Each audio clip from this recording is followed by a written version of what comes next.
And today I actually want to talk about that this morning. I want to talk about 3 mental barriers that block God's best for our life. And we're going to look in the book of Numbers. But before we get there, I do want to share a story with you. Friday, just to tell you how fast your mind can get away from you. Friday, I'm getting ready. My mom said, "Hey, I got lunch ready." I said, "Well, I'm off on Friday." I said, "I'm on my way." She makes this thing called chicken and biscuits. It's like this white gravy with chicken in it with like some cream of mushroom in it. And then she gets all that ready and nice and bubbling and hot. And then she puts biscuits on top. She puts that in the oven till those turn brown. She's got some homemade, for real mashed potatoes. So I'm just like, I'm drooling. I'm ready to go. So, I mean, noon could not get here fast enough. And so anyway, I'm just the gravy and the potatoes and the chicken and the green beans and then homemade peach cobbler for dessert. Man, preach it. So I'm getting ready, and I keep my wedding ring on my wallet at night. I don't sleep with it because it's silicone, so it grabs stuff. So I grab my wedding ring, and when I do, my wallet does a complete 360 and just spins around. And I was like, that's not normal. So immediately my mind starts going, okay, Lord, was that you? First of all, did I tithe this week? Okay, did that. That's a check. Is it? I'm telling you, if my first thought was, okay, it's physical, like it slipped off of something happened. But then I started going, okay, Lord, is this demonic? My wallet's never done that before. It's actually physically impossible for it to do what it just did. So my mind, y'all, you know what I'm talking about. Your mind goes 1,000 miles an hour. You have all these scenarios about what just happened. I still can't figure it out. And so I was like, you know what? I got chicken and biscuits waiting. I'll figure this out later. Go to grab my wallet and realize that one of my wife's hairs had got caught up in my ring and the wallet. And when I picked my ring up, it spun that wallet around. But I was terrified till I realized there was chicken and biscuits waiting, then it was all good. But my mind went so many places, y'all. Your mind, if you're not careful, your mind will get away from you. And that's in relationships. That's at your job. That's dealing with people. That's dealing with stuff. It's at your house. And so we have to be careful about how fast we let our minds get away. And we're actually going to use a story out of the book of Numbers, chapter 13. So if you have your Bibles, flip there. Numbers chapter 13. Before we get there, though, I do want to share one verse of scripture with you that talks about how important that your soul is to be healthy. So get to Numbers 13. We're going to look at a very familiar story, but I want to share this verse with you. It's in 3 John chapter 1, verse 2. And here's what it says. Dear friends, I pray that you may enjoy good health and that all may go well with you, even as your soul is getting along well. And what he's saying is, I want you to have all the good things. I want you to be blessed. I want you to walk in blessings, even as your soul is getting along. So basically, the health of your soul will dictate the health of the rest of you, the health of your body. And we know doctors will tell you that over 80% of our sicknesses are mental.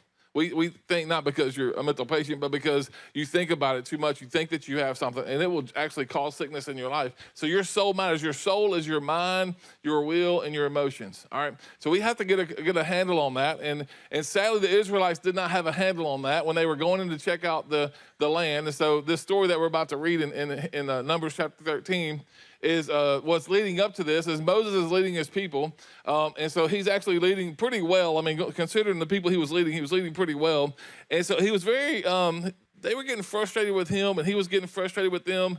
And so at one point, it actually gets almost comical because he actually just tells God, look, just kill me now. I'm done with these people. Kill me. In fact, it's not going to be on the screen, but I want to read it to you because it's just, you've been here before. I know some of you. Moses says, God, they keep whining to me. Give us meat, they said, because all they had was manna. I can't carry all these people by myself. The load is too far heavy to bear. And listen to verse 15 of chapter 11 of Numbers. If this is how you intend to treat me, just go ahead and kill me now.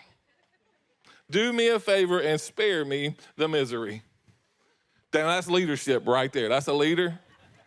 Life group leaders, you know what I'm talking about. You're just like, these people, Lord, man, life group leader would be easy job if it wasn't for the people. But Moses was at this point where, y'all, he was just done with people. I mean, they were whining and complaining. Even his own brother and sister was complaining about the lady that he married.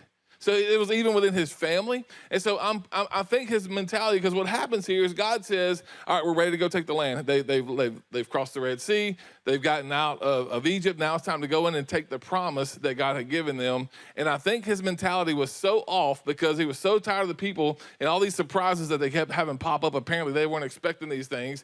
Moses began to try not to have any surprises. So God says, Moses, send 12 spies into the land, check out the land. Well, then Moses gets the 12 spies together, and he says, look, go check out the land. And make sure that just check out the walls, check out the cities, check out the people. See what we're up against is what he was telling them. Now, unless God shared stuff that wasn't written, we don't know that God said that. So Moses added to the message to the spies, and I think he did that so, hey, we won't have any surprises because I'm tired of dealing with these people whining and crying about every little thing. And so in that mentality, he tells them that. Well, they go and they come back. Here's the report that they have that we all pretty familiar with, but I hope that you'll hear this morning because it's a powerful thought. This is a great example of the things that keep us away from the good things of God. Look at verse 25. We're going to start verse 25. After exploring the land for 40 days, the men returned to Moses and Aaron and the whole community of Israel in Kadesh in the wilderness of Paran. They reported to the whole community what they had seen and showed them the fruit that they had taken from the land because they found some big fruit. It says in verse 27, this was their report to Moses. When we entered the land you sent us to explore, it is indeed a bountiful country, a land flowing with milk and honey, and here's the kind of fruit it produces. And the first word of the next verse is verse 28 it tells everything. But your but will reveal your focus. What comes after the but is what you really believe. So it is a good land. It does have good fruit, but the people living there are powerful and their towns are large and fortified. Why did they see that? Because Moses said, go look for it. We even saw giants there, the descendants of Anak. The Amalekites live in the Negev, and the Hittites and Jebusites and Amorites live in the hill country. The Canaanites live along the coast of the Mediterranean Sea and all along the Jordan Valley. And I love verse 30 because this is kind of injected in the middle of all that. But Caleb tried to quiet the people as they stood there before Moses. Let's go at once and take the land, he said, for we can certainly conquer it. But the other men who had explored the land with him disagreed. We can't go up against them. They are stronger than we are. So they spread this bad report, some versions say evil report, about the land among the Israelites. The land we traveled through and explored will devour anyone who goes to live there. All the people there we saw were huge. We even saw giants there, the descendants of Anak. And here's where we get all 3 points this morning, the last sentence. Next to them, we felt like grasshoppers, and that's what they thought too. That one sentence kept an entire nation of people away from God's best for 40 years. One sentence. That one sentence kept them away from God's best for 40 years. They had to wander into the desert. So this morning, I want to give you 3 barriers that keep you from God's best. 3 barriers, and they're all mental. You can write that in if you want to. 3 mental barriers, or if you'd like to put that in there. 3 barriers that will keep you from God's best that he has for you in your life. There are 3 barriers that they dealt with in this one sentence that we deal with every single day. And this is only going to be for about 20% of y'all, so the rest of y'all can just ignore this part, but nobody does this but me, I'm sure. Comparison. Comparison is killing the mentality of God's people. And the world. We compare ourselves to so many things. We compare ourselves to our cousins. We compare ourselves to our friends. We see people on social media we don't even really know. We're just Facebook friends. You don't really know them, but you just hang out on Facebook together. You don't really know these people. And they are driving a wedge between you and the Lord because you're comparing and say, Lord, why can't I go on that trip? Why can't I have that job? Why can't I have that car? Why can't I have that amount of friends? Why can't I be name it, the homecoming queen? Why? We compare ourselves so many times that we get hung up in that and we don't become who God wants us to be. Because we're so busy comparing ourselves. Look at what it says here. It says next to them. This was the sentence right here. Next to them. Next to who? The giants. Well, God didn't say go stand beside them and take a picture and see who's bigger. You ever had those things in your laundry room where you mark the wall of how big everybody is? They went stood against a wall and took a mug shot, 5'9", and then there's an 8-foot giant beside them and say, oh, yeah, they're definitely bigger than us. Next to them, we don't even know if they went down and interacted with them. But from where they were standing, they were giants and they were too big. And next to them, they compared themselves to somebody else. Let me just tell you how bad this is in our society and how people aren't living the life that you think they are. There is a business, now listen to me, there's a business that will let you rent a private jet to go take a photo session inside of it. Now, they know you live in a one-bedroom apartment in the middle of town that costs $500 a month. You ain't got no private jet. But people will go take a photo session. If you've ever done that, I hope you're offended.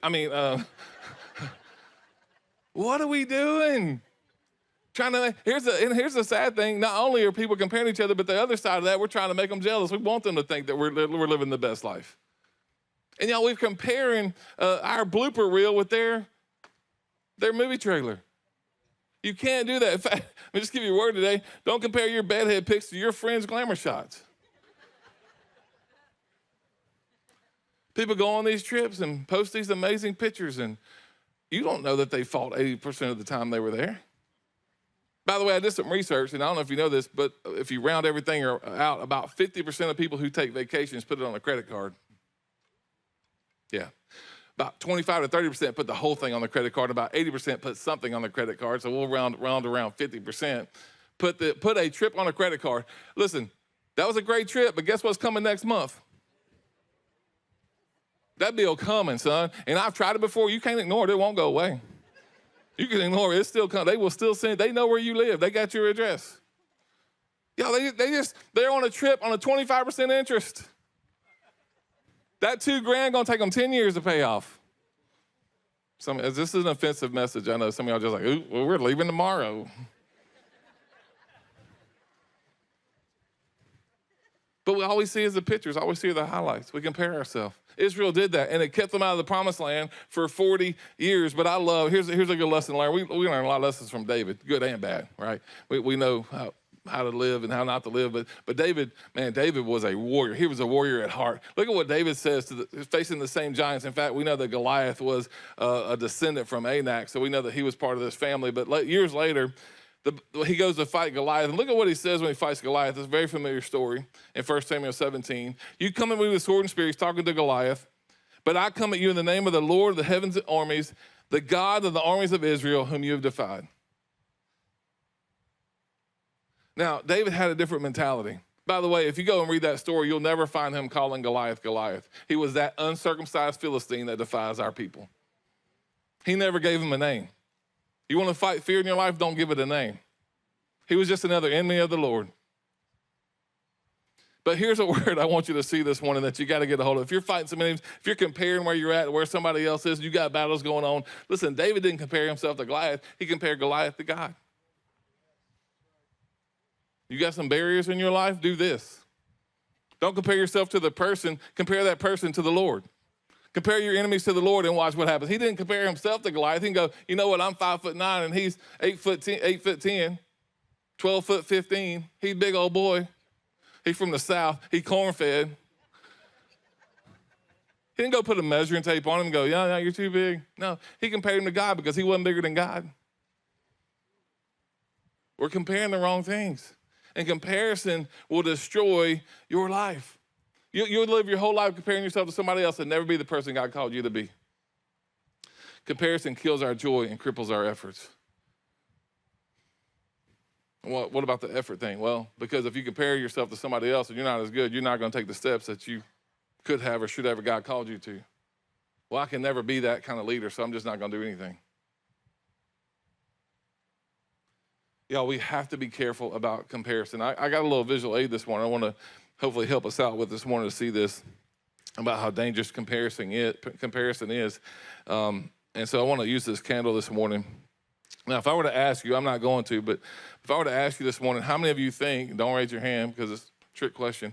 It's actually not a trick question, but how many of you think that this candle is brighter than the sun? Nobody in here would raise their hand unless you're just trying to be funny. Nobody in here thinks that this candle is brighter than the sun. Had it compared itself to the sun, go, well, no point in me burning. No point in you even lighting me if this candle could talk because I'm not as bright as the sun. It's not even as bright as these lights in here. The lights at a 40-year-old skating rink are brighter than this candle right here. But it's not brighter than the sun. It's not brighter than the sun, but here's what I want you to see this morning. This is what you got to see this morning. Stop comparing yourself to other things because you missed the blessing that God has for you in the place that he has for you. This candle is not brighter than the sun. In fact, I'm going to light it. It's just a good chance for me to use my torch on stage.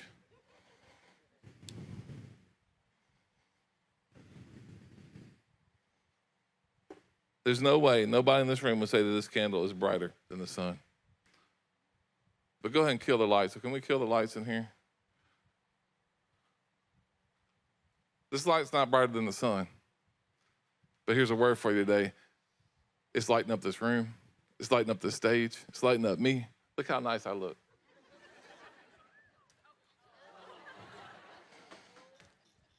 I still got to breathe, y'all. But here's what you got to see today. This candle's not brighter than the sun, but it's brighter than the sun that's in this room. There's no sun in this room. This whole building, it's got one window in the whole building. 20,000 square feet got one window. There's no sun coming into this building. This candle was made to light the atmosphere of this room. And what we do this morning, I want to give you today, the word I want to give you today is, you got to give me some lights back. Be the light in your room. Quit comparing yourself to the sun. Be the light in your room. The atmosphere around you, you can make a difference. You can make a difference. But you're comparing yourself to the sun. Well, it's never going to be as bright as the sun. Well, be the sun in the room that you're in. Be the light. Be the light God called you to be, and watch how God will use your life over and over and over again. Well, here's the second point. Click me on to the second point there, Christopher. Feelings. So comparison's the first one, the first barrier. Here's the second barrier, and that's feelings. Look at what it says. Next to them, we felt like grasshoppers. Now, this just dawned on me just now. How do you know what a grasshopper feels like? How do you even do a grasshopper dance? Like, I don't even know how to, I can't even make a grasshopper sound. I don't even know what they sound like. You don't even know what a grasshopper feels like. We felt like grasshoppers. Y'all, they were comparing themselves to the wrong people. They weren't even thinking about God in this moment. God had brought them through the Red Sea. But they let their feelings take over, and it destroyed their effort. It destroyed their walk because they stopped short of the promised land and didn't go in. Here's why we got to trust our efforts, our feelings this morning. Jeremiah 17:9, the heart is deceitfully wicked. Above all things, it's extremely sick. Who can understand it fully or know its secret motives? The heart is deceitful above all things. Y'all, you cannot trust your feelings. You know why? Because feelings fluctuate. Your feelings will fluctuate. Some of y'all woke up in a great mood. You got in the car, your kid said one thing, and now you're still in a bad mood right now. You had to reach back and start smacking them. You don't even know who did it. Your husband says something. You put on a new dress, your husband didn't notice. You got your hair did, you got your hair cut, and he ain't said nothing. My son's always getting me in trouble. My wife changes her perfume. Kai's like, is that something new perfume? That make a husband look bad, y'all. But one little thing, you were feeling great, and now all of a sudden you're just in a slump. And some of you don't even know why. I've done that. I've woken up on a Saturday in a great mood. All of a sudden, 11 a.m., I had me some good lunch. I'm good. I just start getting bad. I don't even know why. Why? Because the heart's deceitfully wicked. We cannot trust our feelings, and we got to be careful because feelings will dictate our focus. When you get into a bad mood, you're going to focus on other things that are negative that's bringing you down. Angry, you're going to focus on the person that's making you angry. Your feelings will dictate what you focus on. We have to be careful about our feelings. We cannot let our feelings run our life. We looked at this phrase already, but I want to give it to you again. It says that this land is actually this bountiful country, and it is flowing milk and honey, back to the passage we read in verse 28. But,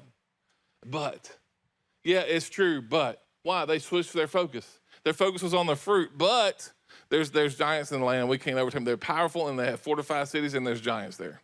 The but will reveal your focus. Y'all, you cannot live your life based on feelings.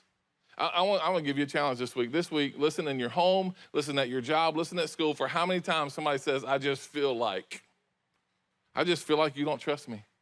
I just feel like you're mad at me. I just feel like you don't care about me anymore.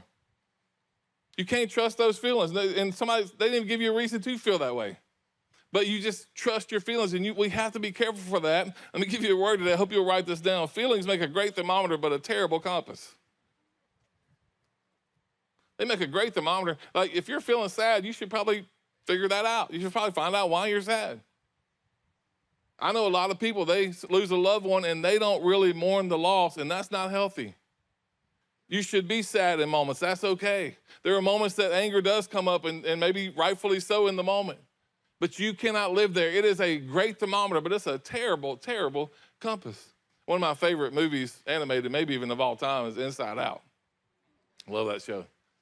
And it's about the feelings inside, the emotions inside of the head of this young girl. And so anyway, but one of them is sadness. And I mean, she's moping around, and she's blue, right? I mean, she's got a blue uniform. And I actually met a real person that I thought was sadness. I thought maybe she played the part. But y'all know who I'm talking about.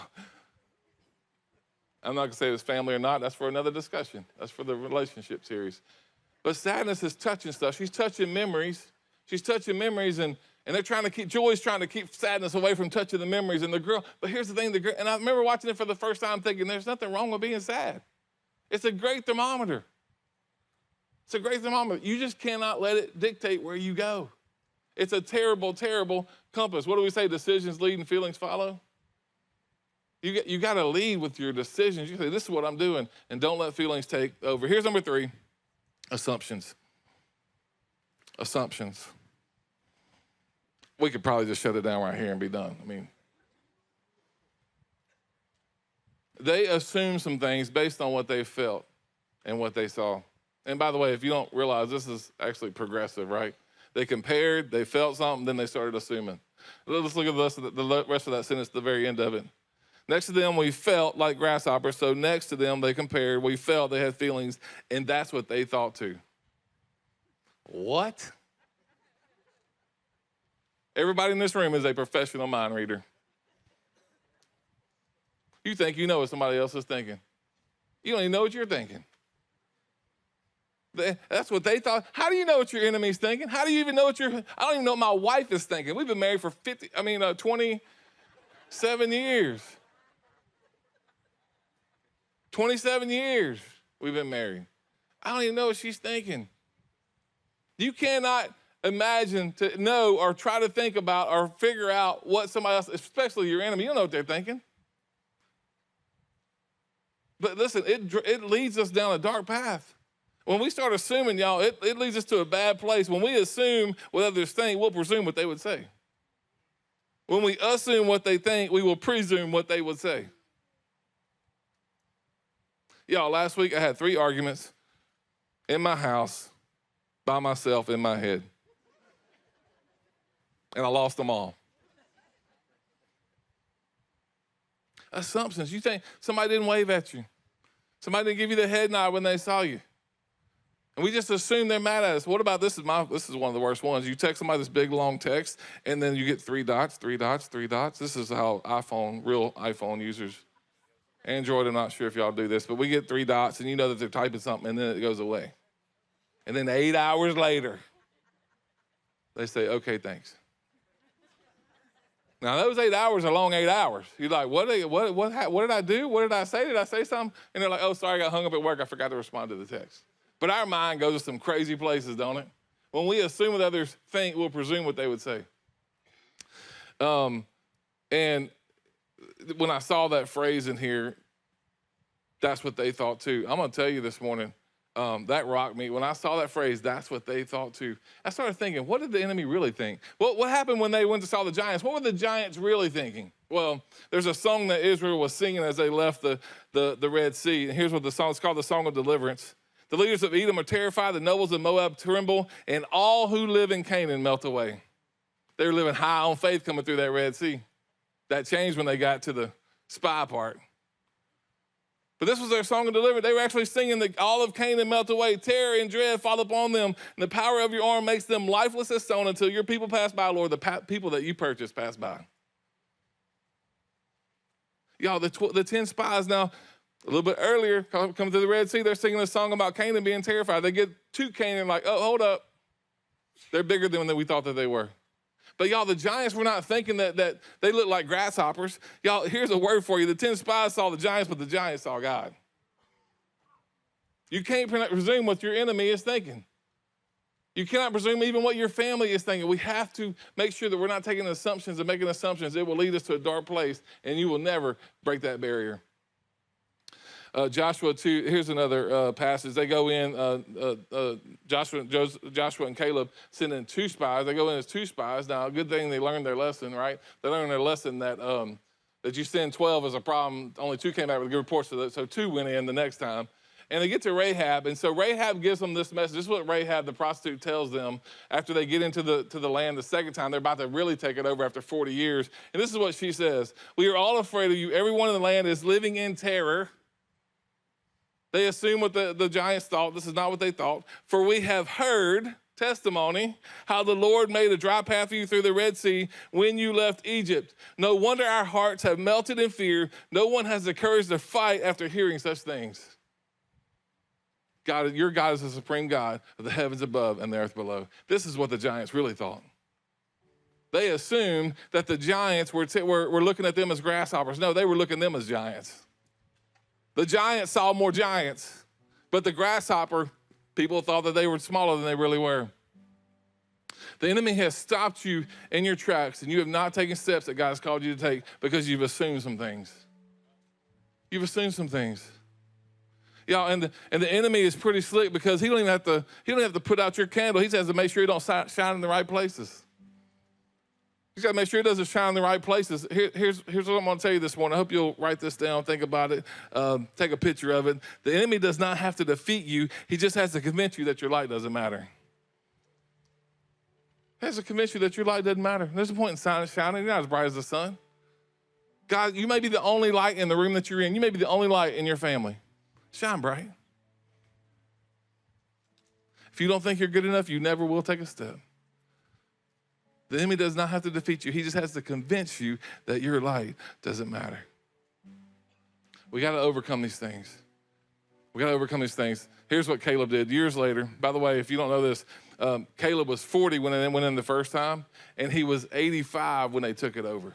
So he was 40, then he was 80 when they went in, and now 5 years after that, he's about to get his land. And so they say, okay, who wants what land? As they came in and took over Canaan, they're like, who wants what land? I want you to see what Caleb says. He's 85 years old, y'all. This is years later. He says, so give me the hill country that the Lord promised me. Give me the hill country that the Lord promised me. You will remember as we as scouts, we found the descendants of Anak. They are living in the great walled towns. But if the Lord was with me, he will drive them out of the land, just as the Lord said. 45 years later, he says, you know what? I'm holding on to that word. I'm holding on to that word. I'm not going to look at that comparison. I'm not looking at feeling, and I'm not looking at assumptions. He's 85 years old. He's like, I'm going to take that land that God promised me 45 years ago. Here's how you get over these 3 things. This is real simple. Pick up the word. Hold on to that revelation. Hold on to that rhema. God gave you a rhema a long time ago. Hold on to it. Go back and get it off the shelf, dust the dust off of it, and get back to work. God gave you a word to start a Bible study at work. That's still a word he gave you. You need to go do it. He gave you a word to go speak to somebody or pray for somebody. Go do it. He gave you a word to step into a calling. Go step into it. You want to overcome these 3 things? Pick up the word that God gave you. Caleb went in 45 years later, and he took back the land that God had given them 45 years earlier.